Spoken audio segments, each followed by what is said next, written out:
महंगाई में क्या करेंगे आप 5,000 में?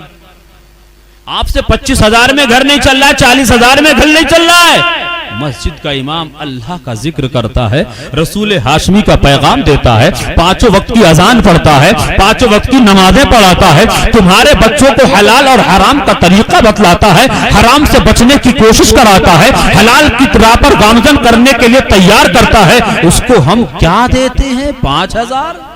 लेकिन फिर भी अल्लाह का शुक्र है कि वो 5,000 में अपने बीवी बच्चों की परवरिश करता है, अच्छा पहनता है, अच्छा खाता है, अच्छा ओढ़ता है, अच्छा करता है। सब कुछ अच्छा करने के बावजूद भी इसका मतलब ये नहीं है कि हम उसको 5,000 दें, बस नहीं। जब तुमसे 40,000 में अपना घर नहीं चल पा रहा है तो आप हजरत कम अज कम कोशिश ये करें कि कम से कम इमामों की तनख्वाहें। आज हमारे यहाँ मस्जिद बच्चों को न पढ़ाने की एक वजह यह है, वो वजह यह है कि इमामों की तनख्वाहें कम। अगर हर मस्जिद के इमाम की तनख्वाह हजरत 15 से 20,000 कर दो ना, 15 से 20,000 कर दो, गांव में 2-4 घर ऐसे मिलेंगे जिनमें हाफिज न बनना, हर घर में आलिम और हाफिज मिलेगा। बेशक बेशक, हर घर में आलिम और हाफिज मिलेगा।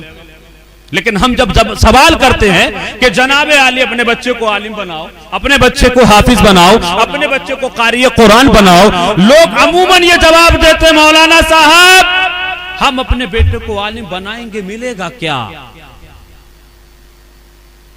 हमने कहा तो फिर मर्जी है आपकी, जो आपको बनाना है वो बनाइए। किसी ने कहा हम डॉक्टर बनाएंगे, हमने कहा डॉक्टर क्या करेगा? जवाब देता है डॉक्टर ये करेगा तिब की बुनियाद पर, मेडिकल साइंस की बुनियाद पर। वो हॉस्पिटल के अंदर अगर कोई पेशेंट है, कोई मरीज है और उसकी जान का वक्त बिल्कुल करीब है, अल्लाह अपना फजलो करम कर दे, अल्लाह के हुक्म और बेइज़्ने परवरदिगार एक डॉक्टर अपनी डॉक्टरियत की बुनियाद पर, अपनी काबिलियत की बुनियाद पर, अपने फन और हुनर की बुनियाद पर कभी कभी मरते आदमी को बचा लेता है। पूछने वाला जवाब देता है हम डॉक्टर इसलिए बनाएंगे ताकि हमारे किसी रिश्तेदार की वो जान बचा लेगा। मैंने कहा अच्छी बात है, आप डॉक्टर बनाइए, मुझे कोई एतराज नहीं है। एक बंदा जवाब देता है हम अपने बेटे को वकील बनाएंगे। मैंने जवाब पूछा बताओ अपने बेटे को वकील बना के क्या करोगे? बोले वकील इसलिए बनाएंगे जब कोई थाना कचहरी का मामला होगा, मेरे किसी रिश्तेदार की आन बान और शान पांव पे लगी होगी तो मेरा अपना बेटा, मेरा अपना भाई, मेरा अपना दोस्त पड़ोसी रिश्तेदार वकालत की बुनियाद पर मेरे रिश्तेदार की आन बान शान को बचा सकता है। मैंने कहा मुझे आपके इस ख्वाहिश पर, आपकी इस सोच पर मुझे कोई एतराज नहीं है। आप डॉक्टर बनाओ, डॉक्टर बना के अपने रिश्तेदार की जान बचाओ। आप अपने बेटे को वकील बनाओ और वकील की वकालत की बुनियाद पर आपका बेटा किसी की शान आन बान बचा ले, खुशी की बात है। लेकिन मेरा एक जवाब सुन लो, आप अपने बेटे को अगर डॉक्टर बनाओगे वो सिर्फ जान बचाएगा जान, आप अपने बेटे को वकील बनाओगे वकील वो सिर्फ आन बचाएगा आन, मगर आलिम दीन बनाओगे तो खुदा की कसम वो ईमान बचाएगा। और दुनिया के अंदर ईमान से ज्यादा अनमोल कीमती कोई चीज है ही नहीं। बेशक, सुभान अल्लाह सुभान अल्लाह, जिंदाबाद जिंदाबाद। बहुत वो ईमान जिसके बारे में मेरा तुम्हारा पूरी दुनिया अहले सुन्नत का इमाम, इमाम अहले सुन्नत, इमाम अहले सुन्नत, इमाम अहमद रजा खान फाजिल बरेलवी रज़ियल्लाहु ताला अन्हु बरेली की टूटी हुई चटाई पे बैठकर इस्लामिया ने हिंद के दिलों में इश्क़ मुस्तफ़वी का चिराग रोशन फरमाने के बाद बारगाह रिसालत में सल्लल्लाहु अलैहि वसल्लम ने खिराज अकीदत व मोहब्बत पेश करने की सआदतें और बरकतें हासिल करते हुए अपनी जुबान फैज़ तर्जुमान से फरमाते हैं अल्लाह की सरताबा कदम। बेशक बेशक, सुभान अल्लाह सुभान अल्लाह। अफसोस अब भी खामोश बैठे हो। हाय हाय, वाह वाह, सुभान अल्लाह सुभान अल्लाह। अल्लाह की सरताबा कदम शान है ये, इंसान नहीं इंसान, वो इंसान है ये। कुरान तो ईमान बताता है इन्हें, ईमान ये कहता है कि मेरी जान है ये। बेशक बेशक, सुभान अल्लाह, वाह वाह, बहुत खूब। ईमान की हकीकत समझो। मेरे आका हदीस पाक में इरशाद फरमाते हैं ला युमिनु अहदुकुम हत्ता अकूना अहब्बा इलैहि मिन वालिदिही व वलदिही वन नास अजमईन। तुम में उस वक्त तक कोई भी आदमी मुकम्मल ईमान वाला, कंप्लीट ईमान वाला हो ही नहीं सकता जब तक कि वो मुझसे से अपने माँ बाप, भाई बहन, अजीज रिश्तेदार, दोस्त अहबाब, दुनिया के तमाम रिश्तों में सबसे ज्यादा जब तक वो मुझ मोहम्मद से मुकम्मल तरीके से मोहब्बत ना कर ले। आए हाय वाह वाह सुभान अल्लाह सुभान अल्लाह। किसी ने वकील बनाया, बनाने दो। कोई डॉक्टर बनाता है, बनाने दो। कोई आलिम दीन बनाता है, लेकिन जब आलिम दीन बनता है तो दुनिया भी संवरती है, आखिरत भी संवरती है। आओ करबा आओ, इराक की सरजमीन है। एक 8 या 10 साल का बच्चा है, सीने से सिपारा लगा हुआ है, सीने से सिपारा लगा हुआ है। मकतब में आना जाना हो रहा है और उसी एक चौराहे पर एक पादरी बहुत लंबा स्टेज सजा करके, उस स्टेज पर बहुत ऊंची कुर्सी रख के मुसलमानों का एक बहुत बड़ा मजमा है, मुसलमानों का जम्मे गफीर है और सारे मुसलमानों को जमा करके वो कहता, मुसलमानों मेरे 3 सवालों का जवाब दे दो। तुम में से किसी ने अगर मेरे 3 सवालों का जवाब दे दिया, मैं तुम्हारे नबी का कलमा पढ़ के मुसलमान हो जाऊं। बेशक बेशक। लोगों ने कहा बताओ क्या क्या सवाल हैं। उसने 3 सवाल कहे। उसने पहला सवाल यह कहा, मुसलमान तुम कहते हो कि खुदा एक है, मेरा एतराज ये है कि अगर एक है तो उसके एक होने से पहले कुछ ना कुछ तो रहा ही होगा। ये वहदानियत पर शबकून मारने वाला है। यानी अगर तुम लोग कहते हो कि खुदा एक है तो एक से पहले कुछ ना कुछ तो होगा, पहला सवाल। और दूसरा सवाल ये कि तुम लोग ये कहते हो कि खुदा हर वक्त हर तरफ देखता है, तो बताओ इस वक्त तुम्हारे खुदा का रुख किसकी तरफ है। तीसरा सवाल, अगर तुम लोग कहते हो कि खुदा एक है तो ये बताओ तुम्हारा खुदा इस वक्त क्या कर रहा है। 3 सवाल जहन में रखें।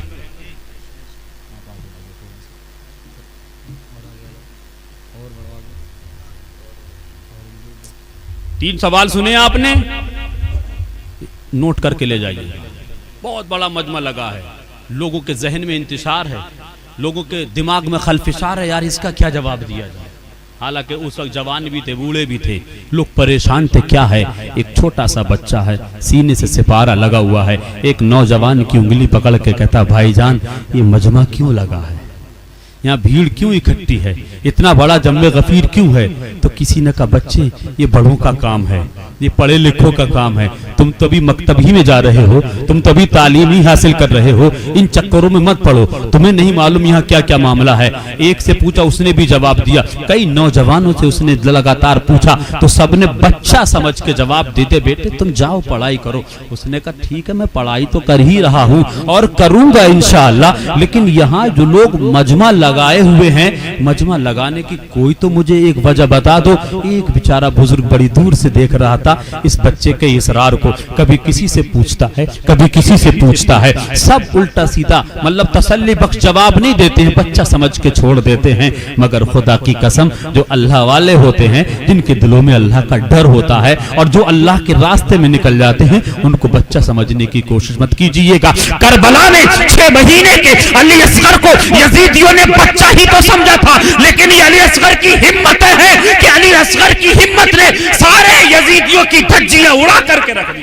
वाह वाह सुभान अल्लाह जिंदाबाद जिंदाबाद। हमें पैगाम मिला, बहुत अच्छा माशाअल्लाह। हम वाले हैं, हमको बच्चा ना समझो। हजरात गिरामी, एक बुजुर्ग दूर से देख रहे हैं, उन्होंने जब उस बच्चे को अपने पास में आते हुए देखा और देखने के बाद उस बच्चे के पास पहुंचे और कहा, बेटे यहाँ लोगों के मजमा और जमा होने की, जम्मे गफीर की वजह यह है कि एक ईसाई पादरी आया हुआ है और वो इस्लाम पे हमले कर रहा है, कभी वहदानियत पर हमला करता है, कभी खुदा के वाजिबुल वजूद होने पर हमला करता है। हजरात गिरामी, वो बुजुर्ग छोटे से बच्चे से कहते हैं, एक बंदा है, देख रहे हैं कितना बड़ा मिंबर बना रखा है, कितना बड़ा स्टेज है, और वो जो स्टेज के ऊपर एक बुजुर्ग बैठा है जो ईसाई मजहब का बहुत बड़ा पादरी है। उसने 3 एतराज करे हैं, 3 सवाल किए हैं और उसने कहा कि जो हमारे 3 सवालों का जवाब दे देगा, हम उसके नबी का कलमा पढ़ के मुसलमान हो जाएंगे। बच्चे ने कहा, बुजुर्गवार जल्दी बताओ सवाल हैं तो हैं कौन से सवाल सवाल हैं, हो सकता है वो तुम्हारे जहन में ना हो,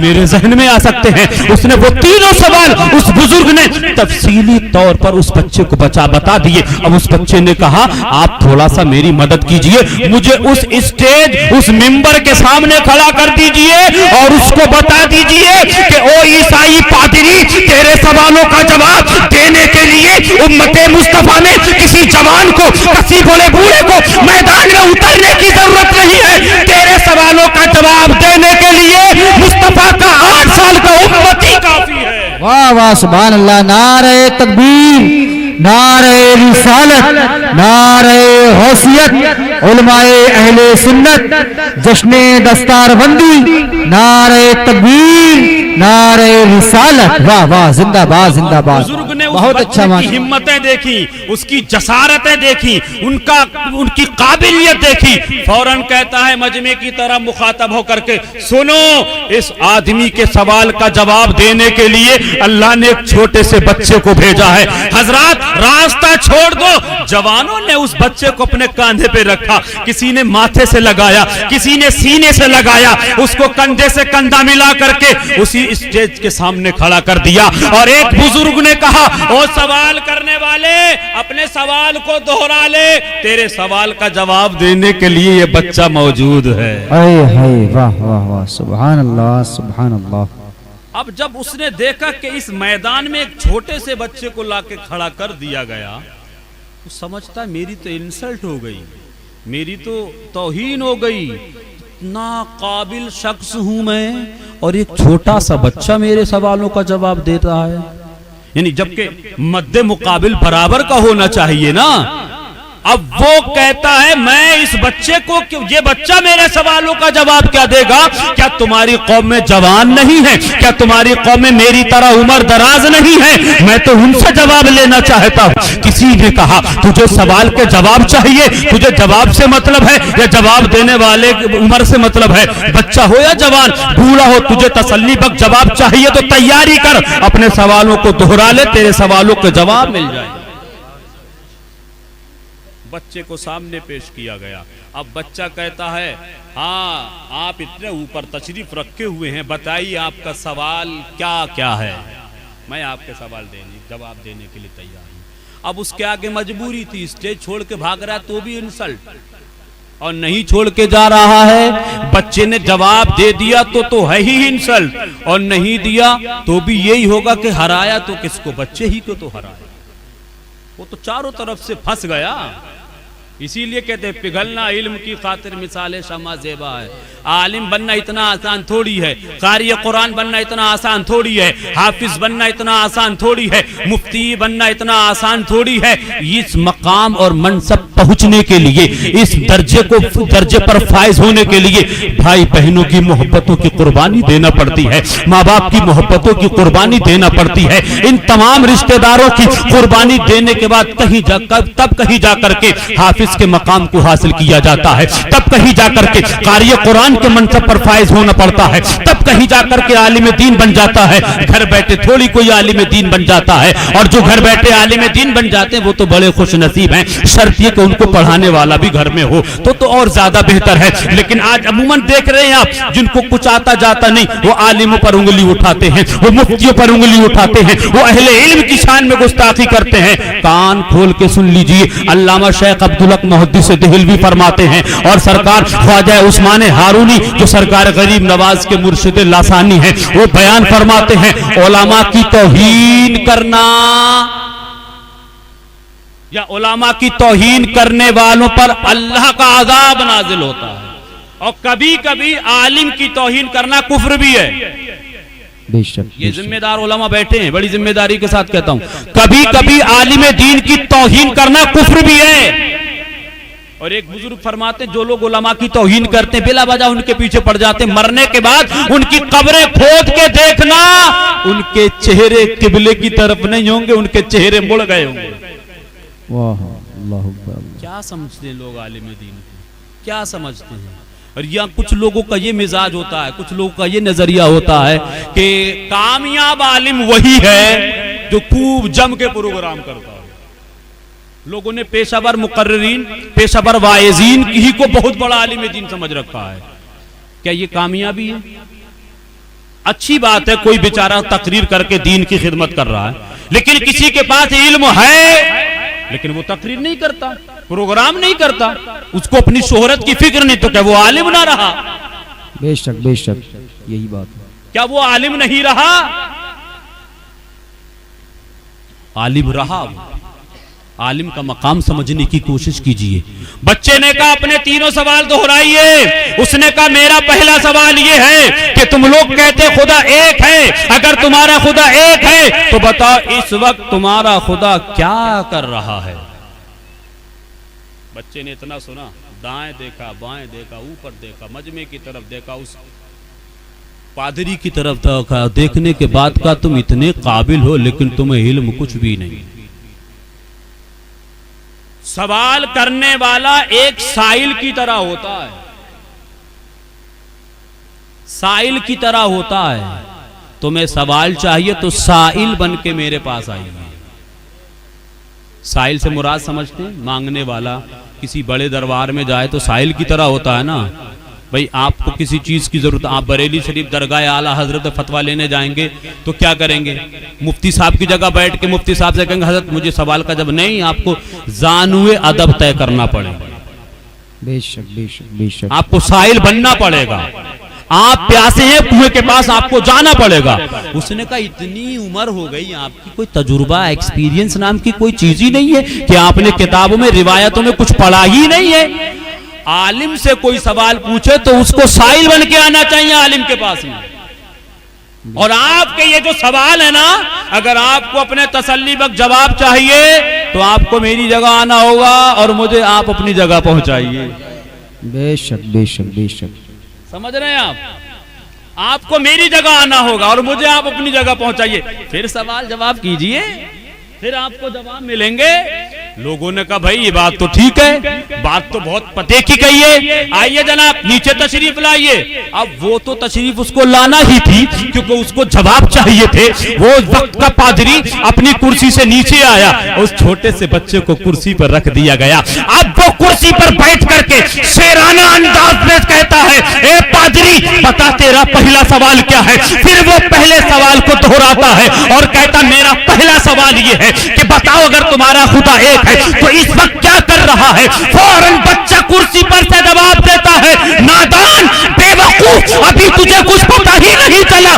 मेरा खुदा वफादारी की बुनियाद पर नीचे से ऊपर मुझे पहुंचा रहा है और गद्दारी की बुनियाद पर तुझे ऊपर से नीचे फेंक रहा है। हाय वाह वाह वाह, नारे तकबीर, नारे रिसालत, नारे गौसियत, उलमाए अहले सुन्नत, जश्ने दस्तारबंदी, नारे तकबीर, वाह वाह वाह, जिंदाबाद। ये कर रहा है वफादारी की बुनियाद पर मुझे देख जमीन से ऊपर पहुंचा रहा है और गद्दारी की बुनियाद पर तुझे ऊपर से नीचे पहुंचा रहा है। वकील बनाइए आन और शान बचाएगा, लेकिन डॉक्टर बनाइएगा वो जान बचाएगा। लेकिन इन दोनों के मामलात को समझने की कोशिश कीजिएगा। आलिम बनाएंगे तो इंशाअल्लाह वो ईमान बचाएगा। हजरत गिरामी उसने फौरन कहा कि अब आप अपना पूरा दूसरा सवाल दोहराइए। वो कहता है मेरा दूसरा सवाल ये है कि अगर आपका खुदा एक है और आप लोग कहते हो कि खुदा का रुख हर सिमत है, चारों तरफ है, तो बताओ तुम्हारे खुदा का इस वक्त रुख किसकी तरफ है? पूरब में है कि पश्चिम में, उत्तर में है कि दक्षिण में, शिमाल में है कि जुनूब में, मगरिब में है कि मशरिक में? हजरत गिरामी उस बच्चे ने कहा ठीक है, इसका जवाब दिया जा रहा है। एक चिराग या मोमबत्ती का इंतजाम किया गया और इंतजाम करने के बाद उस पादरी के सामने जलाया गया और उसके सामने जला के किसी चीज पे रख दिया गया। अब उससे पूछता है वो बच्चा, बताओ इस रोशनी का, ये तुम्हारे सामने मोमबत्ती जलाई गई है, बताओ इसका रुख किसकी तरफ है? अब वो हैरत में पड़ जाता है। आप किसी चीज को जलाओ, आप आग को जलाओ, आप चिराग या मोमबत्ती जलाओ, कोई बता देगा इसका रुख पूरब की तरफ है कि पश्चिम की तरफ है, उत्तर की तरफ है कि दक्षिण की तरफ है? वो कहता यार ये तो समझ में नहीं आ रहा है, ये तो पूरब की तरफ है, पश्चिम की भी तरफ है, उत्तर की तरफ भी है, दक्षिण की भी तरफ है। वो कहता है कि जिसने आग को बनाया है, जिसने चिराग को जलाया है, जब उसकी पैदा की हुई चीज के रुख का कोई पता नहीं तो फिर खुदा के रुख के बारे में कोई ये कैसे कह सकता है कि वो पश्चिम की तरफ है, वो हर सिमत है? आए है नारे तकबीर, नारे रिसालत, नारे गौसियत, उलमाए अहले